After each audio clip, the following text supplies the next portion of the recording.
Добрый день, уважаемые жители Республики Саха-Якутия. Текущая санитарно-эпидемиологическая ситуация в республике остается напряженным. По данным Управления Роспотребнадзора, выявлено 99 новых случаев коронавирусной инфекции.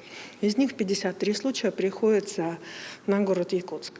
Анализ случаев, выявленных в городе Якутске, показывает на появление новых случаев, вызванных приездом и возвращением из отпуска наших с вами сограждан, которые, соответственно, по окончанию отпуска возвращаются в Якутск.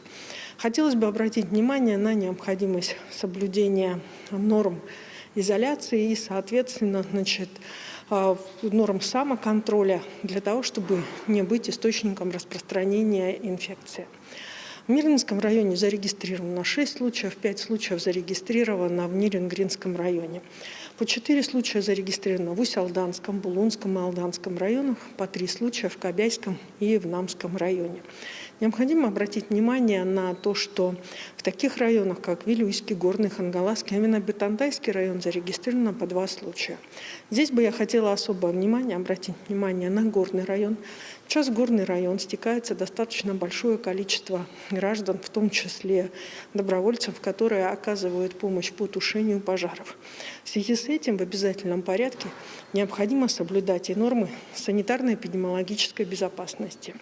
Несмотря на достаточно слаженные действия органов власти, тем не менее в Горном районе зафиксированы случаи, которые связаны с приездом из города Якутска местных жителей Горного улуса, которые выезжали на мероприятие свадебное в город Якутск. В связи с этим на настоящий момент ведется ряд ограничительных мероприятий, в том числе и санитарно-эпидемиологического контроля. По одному случаю у нас зарегистрировано в группе районов, таких как Амгинский, Верхоянский, Мегино-Кангаласский, Момский, Нижнеколымский, Аймиконский, Алекминский, Оленёкский и Чурапчинский районы. Если рассматривать данные районы с точки зрения возникновения случаев, все случаи являются завозные и, к сожалению, непосредственно имеют достаточно большой круг контактных лиц. Безусловно, нас не может не беспокоить ситуация в Нижнеколымском улусе, потому что данный улус был чистым от ковида в течение практически последних 2 месяцев. Я уверена, что принимаемые меры оперативным штабом, которые сегодня осуществляются на территории Нижнеколымского улуса, приведут к тому, чтобы очаг не получил большого распространения. В целом наши лаборатории и Роспотребнадзор, и Министерство здравоохранения Республики продолжают исследования на новую коронавирусную инфекцию как методом ПЦР, так и методом ИФА и ИХА. Проведено 2470 исследований за сутки. Всего мы обработали уже в целом с начала пандемии около 1 235 387 тестов.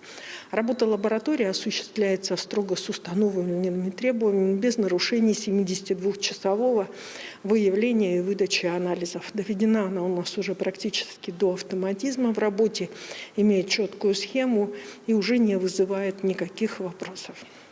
Особое внимание сегодня мы уделяем и вакцинации граждан на территории республики. Вы знаете, что у нас длительное время, в течение 2 недель, не было новых поставок вакцины «Спутник» именно непосредственно в городе Якутске.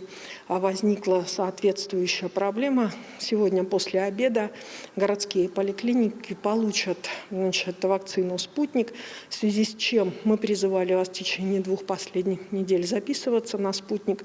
Соответственно, те, кто был по записи, могут в нашей поликлинике при наличии вызова посетить для того, чтобы получить как «Спутник», так и «Эпивак-Корону», которые являются равнозначными и безопасными вакцинами, которые применяются на территории Российской Федерации. В целом на первую вакцину у нас уже получило 254 343 человека, и мы использовали от поступившей вакцины непосредственно в республике 92,5% от общего количества вакцинаций. Основной задачей, которую сегодня мы ставим перед учреждениями здравоохранения, это непосредственно работа по введению в базу данных соответствующих медицинских систем и госуслуги. Это фиксация непосредственно самого получения вакцины, чтобы люди как можно быстрее получали соответствующую запись в госуслугах и, соответственно, QR-коды. И если там, где ситуация с интернетом достаточно четкая, это не вызывает вопросов, мы привлекаем волонтеров. Однако иногда у нас поступают жалобы, связанные с тем, что долго нет результата по вакцинации на самой системе госуслуг. Связано это в основном с тем, что скорость интернета не всегда позволяет сделать это быстро и оперативно. В связи с чем, соответственно, также призываем граждан продолжать проявлять спокойствие. Системы налаживаются, работают. И я думаю, самое главное – это сегодня обеспечить нашу вакцинацию граждан для того, чтобы уже в осенний период приходить значительно легче. Но и самое главное – мы сейчас с вами еще выезжаем в отпуска, возвращаемся с отпусков, поэтому меры самоконтроля, самоизоляции и беспокойство за то, что рядом находятся люди, которые могут заболеть, должно быть для каждого из нас приоритетом.